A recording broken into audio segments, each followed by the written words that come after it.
Once upon a time, in a dense and dark forest surrounded by tall trees that touched the sky, there was a huge and deep lake. The lake was famous throughout the forest for its pure and clean water, which sparkled like a diamond under the sun. And the most beautiful thing about the lake was a pure white swan that lived there. The swan had a long and graceful neck that curved like a crescent moon, and its feathers were as soft and fluffy as the finest down. What made the swan even more enchanting was its calm and composed nature. It was a creature of patience and serenity who never seemed to be in a hurry. Whether it was swimming in the lake or preening its feathers, the swan did everything slowly and deliberately, taking its time to enjoy every moment. On a high and lonely hill not too far from the lake stood a giant banyan tree with thick and strong roots that spread out like a protective canopy around it.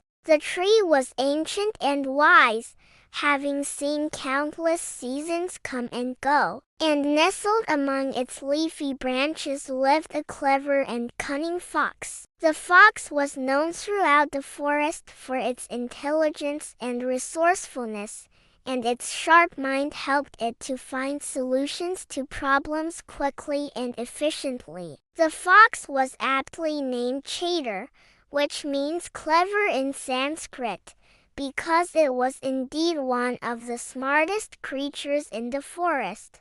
Now, despite their differences, the swan and the fox became the best of friends. You might be wondering how a graceful and serene swan could be friends with a cunning and quick-witted fox. But their friendship was a testament to the fact that friendship can blossom in the most unexpected of places. Every morning, the swan would wake up with the sunrise and immediately rush to the lake to swim around. It would glide through the water with ease and grace, dipping its head underwater to catch fish and other aquatic creatures. As the swan swam, its long neck would rise above the surface of the water, making it look like a beautiful white arch. The fox, who lived in the banyan tree on the hill, would watch the swan swimming in the lake and couldn't help but admire its beauty and serenity. One day,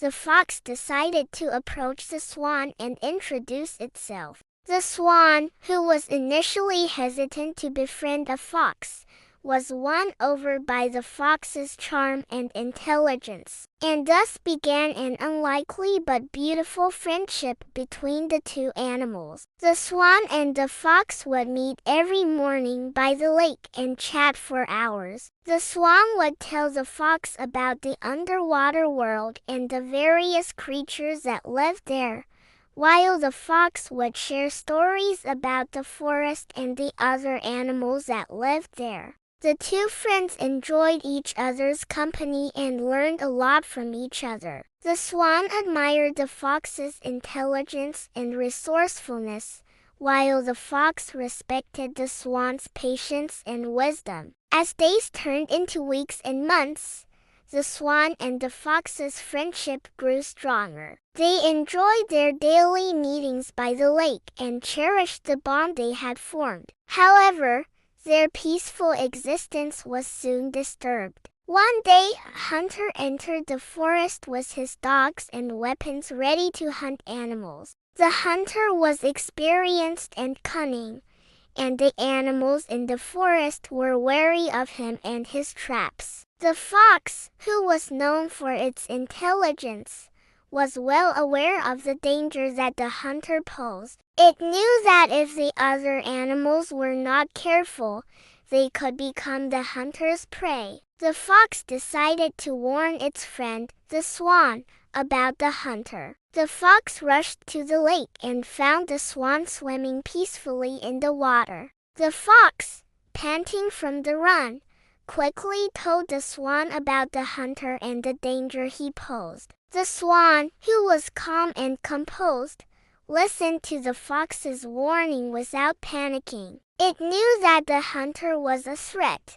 but it also knew that fear would not help. Instead, it needed to come up with a plan to escape the hunter's trap. After listening to the fox's warning, the swan and the fox discussed the situation and came up with a plan. The swan, with its long neck, was able to see far beyond the surface of the lake. It suggested that the fox go and warn the other animals in the forest about the hunter. The fox, with its sharp mind, knew that this was a good idea. It quickly thanked the swan for the suggestion and disappeared into the forest. The swan, meanwhile, came up with a way to deal with the hunter. It knew that the hunter would try to catch it, but it also knew that it was too quick and agile for him. So the swan decided to lead the hunter away from the lake and into the forest where the trees were thick and the undergrowth was heavy. As the swan was formulating its plan,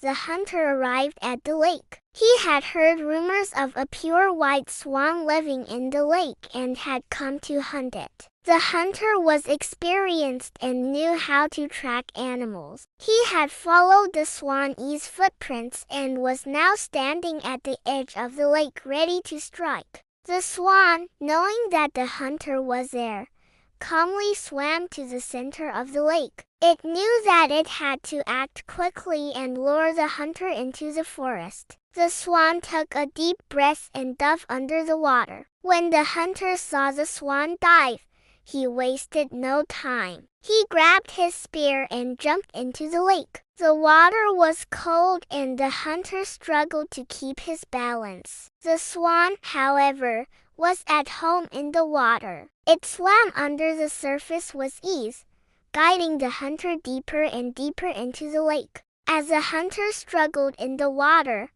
the swan made its way to a narrow channel that connected the lake to the river. The channel was covered with thick aquatic plants and the hunter, exhausted and frustrated, had no idea that the swan had escaped. Meanwhile, the fox had managed to warn most of the animals in the forest about the hunter. The deer, the rabbits, and the birds all fled to safer areas, away from the hunter's reach. Only the unsuspecting squirrels remained in the trees, unaware of the danger that lurked in the forest. The fox, realizing that the squirrels were still in danger, dashed towards them. It leaped onto a tree and began to bark furiously, alerting the squirrels to the danger. The squirrels, startled by the fox's sudden appearance, looked around frantically. When they saw the hunter approaching, they knew that they had to escape. They scampered down the trees and ran away as fast as they could. Meanwhile, the swan had reached the river and was swimming away from the hunter. The hunter, who had finally managed to get himself upright in the lake, realized that he had been tricked. The swan had escaped and he was left empty-handed. The hunter, angry and frustrated, stormed out of the lake and headed towards the forest in search of new prey. As the hunter entered the forest, he saw that all the animals had fled. He searched for a while, but could not find any prey, and eventually left the forest disappointed. The swan and the fox, who had been watching the hunter from a distance, emerged from their hiding places. They had succeeded in outsmarting the hunter and protecting the forest animals. The two friends embraced and celebrated their victory. They knew that they had worked well together and had saved many lives. The swan and the fox continued to be the best of friends. They met every morning by the lake and shared stories and experiences. Their friendship was an inspiration to the other animals in the forest, who often gathered around them to listen to their tales. The swan and the fox proved that despite their differences, they could work together and overcome any obstacle. Their story became a legend in the forest, reminding the animals of the importance of friendship, intelligence, and courage.